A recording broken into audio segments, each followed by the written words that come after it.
Nakatanggap ng tulong mula sa Department of Social Welfare and Development ang mga magsasaka na apektado ang kabuhayan dahil sa matinding init ng panahon. Yan ang ulat ni Dayan Monica Tukay ng PTV Cordillera.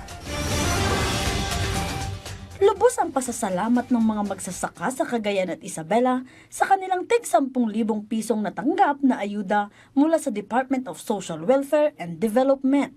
Gagamitin ng mga benepisyaryo ang pinansyal na tulong para makarecover sa kanilang pagkalugi dahil sa epekto ng nararanasang matinding tagtuyot sa rehiyon. Kagaya na lamang ng magsasakang si Catherine na nalugi din dahil sa epekto ng tagtuyot sa kanilang probinsya. Yaman naksi po programa ni Bongbong Marcos nga dati ayuda nga corn farmers nga tulong kanya mita dakkel nga katulungan na dahil kanya nga nakatanggap kan tuyok ti mulmula mita tamam kwa basin ti akit ta nga natutwad. Tinatayang nasa 31,783 na magsasaka ang nakinabang sa naturang ayuda ng pamahalaan. Aabot naman ng mahigit 321 milyon ang naipagkaloob sa farmer beneficiaries sa 2 probinsya.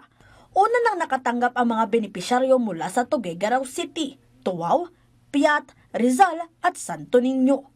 Layo ng ahensya na tiyakin ang ligtas at matiwasay na pamamahagi ng naturang tulong, kung kaya't personal na pumunta si Secretary Rex Gatchalian upang pangunahan ang pamamahagi. Balitaan namin, nag-usap kami ni Gov Makailan, pati na rin ni Governor Albano na yung areas ng Isabela and Cagayan nagkaroon ng drought.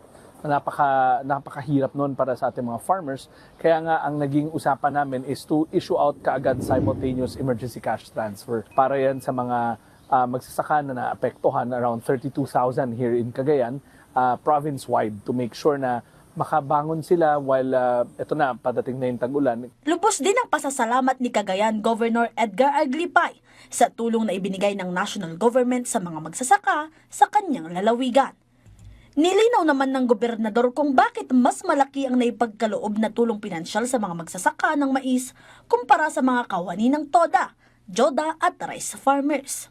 In short, sa kanila, fuel subsidy. Bakit daw yung corn farmers ay 10,121? Kasi po sila ay hindi lumaki yung corn nila. Wala silang ani. Papasalamat ako kay Pangulong Ferdinand Marcos at saka sa Secretary Rex Gatchalian na ano kung gagawin yung mga corn farmers natin? Wala silang gagamitin na pera kasi yung kapital nila hindi bumalik. Epektibo pa rin hanggang ngayon ang state of calamity sa lalawigan ng Cagayan at Isabela dahil sa matinding epekto ng tagtuyot. Dayan Monica Tukay para sa Pambansang TV sa Bagong Pilipinas.